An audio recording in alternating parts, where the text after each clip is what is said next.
Welcome to BRK news. నేను మీ ఉమా. ఒక వారం నుంచి మనం చూస్తూనే ఉన్నాము, కార్మికులకి ప్రొడ్యూసర్స్కి ఇష్యూస్ నడుస్తూనే ఉన్నాయి, ట్వీట్స్ పెడుతున్నారు, దానికి వాళ్ళు రిటర్న్ రియాక్ట్ అవ్వడము. సో ఇలాంటివన్నీ చూస్తూ ఉన్న సమయంలో ప్రొడ్యూసర్స్ ఈరోజు out of the box, first time out of the box ఒక మీటింగ్ పెట్టారు.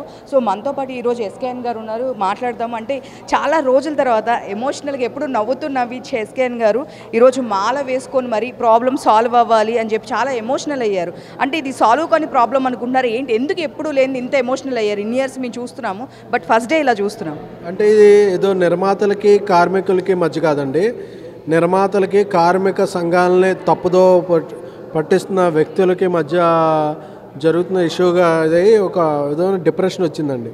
ఎందుకంటే కార్మిక సోదరులు ఎప్పుడూ కూడా ఫ్లెక్సిబుల్గా అరే నిర్మాత బాగుకోరాలా అనేది చూస్తూ ఉంటారు. బట్ వారి బ్రెయిన్ని తప్పుగా ఎవరో ఇది చేస్తున్నారు కాబట్టి ఇప్పుడు సినిమా పరిశ్రమ బాగాలేదండి. ఎవరికో ఒక 10% ఆఫ్ బిగ్ ఫిల్మ్స్ ఉంటాయి, 90% of small and mid films ఉంటాయి. వాళ్ళకి డబ్బు రిటనే లేనప్పుడు ఈ కోరికలు కోరటంలో అర్థమే ఉంది, సినిమా షూటింగ్లు ఆపేయడంలో అర్థమే ఉంది. ఇలాంటి అర్థం లేని పనులు చేయడంలో ఎవరి ప్రోద్బలం ఏంటి అనేది కొద్దిగా మనస్తాపం చెంది ఈ మాల వేసుకోవడం జరిగింది. సో నిన్న మేము వాళ్ళతో మాట్లాడడం జరిగింది. నిన్న మార్నింగ్ అంతా వాళ్ళు ఫెడరేషన్ దగ్గర మీటింగ్ పెట్టారు, మాట్లాడాం మేము కూడా. సో వాళ్ళు ఏమంటున్నారంటే, మాకు రావాల్సిందే న్యాయపరంగా మేము అడుగుతున్నాము, వీళ్ళు ఒకసారి ఇవ్వలేదు, ఎవ్రీ ఇయర్ ఇవ్వాలి అని చెప్పి కోవిడ్కి ముందు నుంచే అడిగాము. అప్పుడు ప్రొడ్యూసర్స్కి అంత బడ్డెన్ ఉండేది కాదు, వాళ్ళు అప్పుడే ఇచ్చినట్టయితే కనుక. బట్ ఇప్పుడు 3 years ఒకేసారి ఇవ్వమన్నందుకు మీకు క్వాలిటీ ఆఫ్ ఇది లేదు, టాలెంట్ లేదు అనే వర్డ్స్ని బయటకు తీసుకొస్తున్నారు అని చెప్పేసి మాట్లాడుతున్నారు. టెక్నీషియన్స్కి టాలెంట్ లేదు, ఇలాంటివన్నీ మేము డబ్బులు అడిగినప్పుడు మాత్రమే బయటకు వస్తున్నాయా అని అంటున్నారు. దీనికి ఏమంటారు సార్? తప్పే లేదండి, ఎవరి కాళ్ళు మాకెంత ఇవ్వాలి అనుకోవడం తప్పే లేదు. ఇస్తేనే వస్తాం, మీరెవరితో పని చేయకూడదు అనేది తప్పండి. ఇప్పుడు ఒక అమ్మాయి స్వయంవరానికి 4 వచ్చారండి, ఆ అమ్మాయికి నచ్చిన వ్యక్తిని పెళ్లి చేసుకునే అమ్మాయి హక్కు ఉంది కదా. ముగ్గురం మేము సిండికేట్ అయిపోయాం, మా ముగ్గురులో ఎవరైనా పెళ్లి చేసుకో, లేకపోతే మేము ఎవరైనా పెళ్లి చేసుకోనివ్వకుండా అలా మిగిలిపో అనే హక్కు ఎవరికీ లేదు. ఇప్పుడు కార్మికులు మాట్లాడుతున్నారు కదా, కార్మికుల స్కిల్ నిజంగా అప్గ్రేడ్ అయి ఉంటే ఇప్పుడు హీరోలు అందరూ కూడా మేము 30-40 వేలు 40 వేలు మేకప్ మెన్లకి ఆర్టిస్టులకి ఎందుకు ఇచ్చుకుని బాంబే నుంచి తెచ్చుకుంటున్నామండి. వాళ్ళు ఇక్కడ అప్గ్రేడ్ అయ్యి ఉండి వాళ్ళు ఏదని చెప్తుంటే అది మాకేం సంతోషం కాదు కదా. వాళ్ళకి పార్క్ హైత్లో రూమ్లు వేయటం, ట్రైడెంట్లో రూమ్లు వేయటం ఏ నిర్మాతకి సంతోషం లేదు. ఎందుకంటే వాళ్ళు అప్గ్రేడ్ అవ్వలేదని వాళ్ళు చెప్తున్నారు, వాళ్ళ చేత మేకప్ మాకు ఇదే కావాలని అమ్మాయిలు చెప్తున్నారు, హీరోస్. సో ఇటువంటి పరిస్థితిలో ఏకపక్షంగా నిర్మాతల్ని నిందించడం అనేది తప్పు అంటున్నాను నేను. ఇప్పుడు పైగా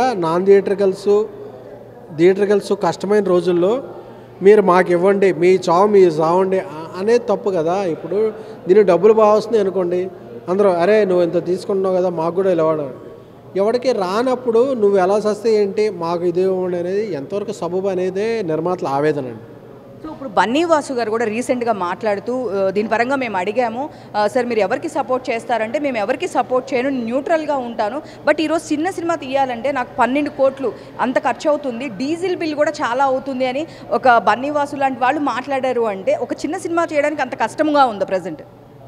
నా స్నేహితుడు బన్నీవాసు మాట్లాడింది చాలా 100% కరెక్ట్ అండి. ఎందుకంటే ఒక కేరళలో ఒక చిన్న సినిమాకి ఎంత ఖర్చు అవుతుంది, ఒక కర్ణాటకలో చిన్న సినిమాకి ఎంత ఖర్చు అవుతుంది, ఒక తమిళనాడులో ఒక చిన్న సినిమా తీయాలంటే ఎంత ఖర్చు ఉంది, తెలుగు రాష్ట్రాల్లో చిన్న సినిమా తీయాలంటే ఎంత ఖర్చు అవుతుంది అనేది బడ్జెట్స్ వేసుకుంటే మన అందరికీ ఒకసారి అందరూ కూర్చుని అక్కడ ఎందుకు ఎక్కువ అవుతుంది మన దగ్గర, అక్కడ ఎందుకు తక్కువ అవుతుంది మన దగ్గర ఎందుకు ఎక్కువ అవుతుంది అంటే ఈజీగా ఆన్సర్ దొరుకుతుంది. సో అంటే సార్ మీరు ఇప్పుడు మామూలుగా అందరూ ఈ విషయము మన చిరంజీవి గారు కూడా ట్వీట్ చేయడం జరిగింది. ఏంటి అంటే ఇది ఒక్క పర్సన్ తీసుకునే డెసిషన్ కాదు, ఒక యూనియన్ అనేవి ఉన్నాయి, వాటికి ఛాంబర్ అనేవి ఉన్నాయి, అలా వెళ్ళాలి తప్ప ఎవరు ఇండివిజువల్ డెసిషన్ కాదు అని చెప్పేసి అన్నారు. సో మీరు ఈ ప్రాబ్లం వచ్చినప్పుడు పెద్ద పెద్ద ప్రొడక్షన్స్ ఉన్నాయి, అల్లు అరవింద్ గారు ప్రతి వాళ్ళు మీకు తెలిసిన వాళ్ళే, ఆ ప్రొడక్షన్ నుంచే మీరు బయటకు వచ్చిన వాళ్ళు. సో మీరు వాళ్ళతో మాట్లాడడం జరగలేదా? వాళ్ళ ఏమంటున్నారు, వాళ్ళతో మీరు ఏమైనా మాట్లాడడం జరిగిందా? అంటే అందరూ కూడా మనం ఏం మాట్లాడితే ఏమవుద్ది, ఎవరు మాట్లాడాలి, ఎప్పుడు మాట్లాడాలి, ఎలా మాట్లాడాలి, ఎక్కడ మాట్లాడాలి సందిగ్ధావస్థలో ఉన్నారండి. అందుకే ఈరోజు 15-20 మంది ప్రొడ్యూసర్లని కలుపుకొని ఇందులో మహిళా నిర్మాతలు కూడా ఉన్నారు. వాళ్ళందరూ వాయిస్ మీడియా ద్వారా వెళ్ళి కార్మిక సోదరులు చేరి తమ్ముడు అన్నయ్య మనకున్న పరిస్థితి ఇది, దీన్ని అందరం అవగతం చేసుకోవాలి అనే ఐస్ బ్రేక్ చేయడానికి ఈరోజు పెట్టిన ప్రెస్ మీట్ అండి. సో సార్ చూస్తే కనుక వాళ్ళు కూడా 90 లక్షలు వాళ్ళకి ఇంకా ఇవ్వాల్సిన పేమెంట్స్ ఆగిపోయి ఉన్నాయి. ఓన్లీ ఒక డ్యాన్స్ యూనియన్కే 25 లక్షలు ఇవ్వాలి. సో మాకు కూడా రావాల్సిన పెండింగ్ కూడా ఉన్నాయి అని చెప్పేసి వాళ్ళు మాట్లాడుతున్నారు. దీని గురించి ఏమంటారు? ఎవరు ఇవ్వాలండి?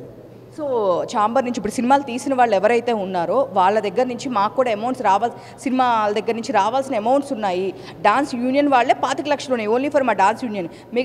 మిగతా క్రాఫ్ట్స్ వాళ్ళే కూడా కలిపితే మాకు 90 లక్షలు సినిమాలు ఇంతకు ముందు అయినాయి. పెండింగ్ అమౌంట్స్ కూడా మాకు రావాల్సినవి ఉన్నాయి. సో ఒక 1 మంత్లో మేము 1 మంత్ మొత్తం వర్క్ చేయము. వర్క్ చేసేది దాంట్లో ఒక 5 days 10 days ఉంటుంది. మా కాస్ట్ ఆఫ్ లివింగ్ పెరిగింది, మేము పిల్లల ఫీజులు పే చేయాలి. ఇప్పుడు ఒక రోజు కనుక షూటింగ్ స్పాట్లో కింద పడిపోతే దెబ్బ తగిలితే ఆ ఒక్కరోజే ప్రొడ్యూసర్ చూసుకుంటారు. ఆ నెక్స్ట్ డే నుంచి ఆయన ఏం పట్టించుకోరు. అప్పుడు ఈ యూనియన్ పర్సన్స్ అందరు కలిసి మేము వాళ్ళకి సపోర్ట్ చేస్తున్నాము. ఇప్పుడు యూనియన్స్ కార్డ్స్ తీసేయమంటే వాళ్ళు ఆ స్పాట్లో ఏమైనా జరిగినా ఏదైనా అయితే వాళ్ళు చూసుకుంటారా అని క్వశ్చన్ చేస్తున్నారు సార్. అంటే అందరూ అదేనండి, అందరూ హక్కుల గురించి మాట్లాడుతున్నారు. బాధ్యతలు ఎవరే? అందరికీ డబ్బులు పెట్టినప్పుడు ఈ నిర్మాతకి రిటర్న్స్ ఏవి? థియేటర్కి వచ్చి ఆడియన్స్ తగ్గిపోయినప్పుడు, నాన్ థియేటర్లో బిజినెస్ లేనప్పుడు, నిర్మాత నష్టపోతున్నప్పుడు ఎవరిని ఫీడ్ చేయగలడు? అదే కదా ప్రశ్న. ఇప్పుడు నిర్మాత బాగున్నప్పుడు నిర్మాత చేయలేదంటే ఓకే, నిర్మాత చేయలేనప్పుడు నాకు ఇది చేయాలి అనుకోవడం ఎంతవరకు సబబు? అలాగే ఒక డ్యాన్సర్ విషయంలోనో ఒక ఫైటర్ విషయంలోనో ఎవరైనా మెంబర్షిప్ రావాలంటే ఇంత కట్టాలనుకోవడం ఇంత సబబు. అలాగే ఒక డ్రైవర్స్ యూనియన్లో నిర్మాత తనకి 4 వెహికల్స్ ఉండి తన తెలిసిన వాళ్ళు ఒక 4 వెహికల్స్ అడిగి తెచ్చుకున్నాడు అనుకోండి. ఒక సినిమాకి 10 వెహికల్స్ కావాలి, ఒక 5-6 వెహికల్స్ ప్రొడ్యూసర్ని ఫ్రెండ్స్ని అడిగి తెచ్చుకుందాం అంటే మా యూనియన్ తరపున నువ్వు పెట్టుకోవాలి, లేకపోతే మేము పనిచేయం. నువ్వు ఎలా పనిచేస్తావు? నిర్మాతను అలా శాసిస్తారు. నిర్మాత డబ్బులు పెట్టేవాడు. నిర్మాతకి ఎంత తక్కువలో అయితే అంత తక్కువలో పనిచేసుకోవాలని ఉంటుంది. నువ్వు ఇండస్ట్రీ మీద ఆధారపడి నేను ఇండస్ట్రీ మీద ఆధారపడ్డాను, నాకు ఇది ఇవ్వాలని రైట్ అన్నప్పుడు నీ ఇండస్ట్రీని క్రియేట్ చేస్తున్న నిర్మాత నాకు దిక్కు లేదు, నేను ఇంత ఖర్చు పెట్టలేను అన్నప్పుడు, నిర్మాత దయనీయ స్థితిలో ఉన్నప్పుడు నిర్మాతకు వాయిస్ లేదా, అతని చాయిస్ లేదా అనేది అడుగుతున్నామండి.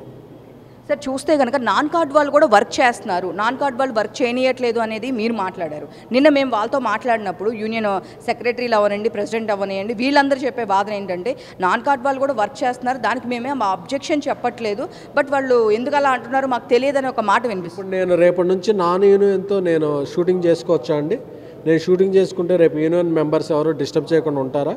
అలానే యూనియన్ మెంబర్స్ ఎవరన్నా నాకు ఇది ఇస్తే నేను రేపటి నుంచి 2 రోజుల్లో షూటింగ్కి వెళ్తాను. అప్పుడు చూద్దామండి. నేను షూటింగ్కి వెళ్తే మొన్న ఒక షూటింగ్కి వెళ్తే పిచ్చి కొట్టుకుని కొట్టారు. ఒక టీవీ సీరియల్ షూటింగ్కి వెళ్తే నువ్వు ఎందుకు వెళ్ళావు అని చెప్పి ఒక యూనియన్ మెంబర్ని యూనియన్ పెద్దలు కొట్టారు. అన్ని ఛానల్స్లో చూసాం ఆ విజువల్స్ కూడా.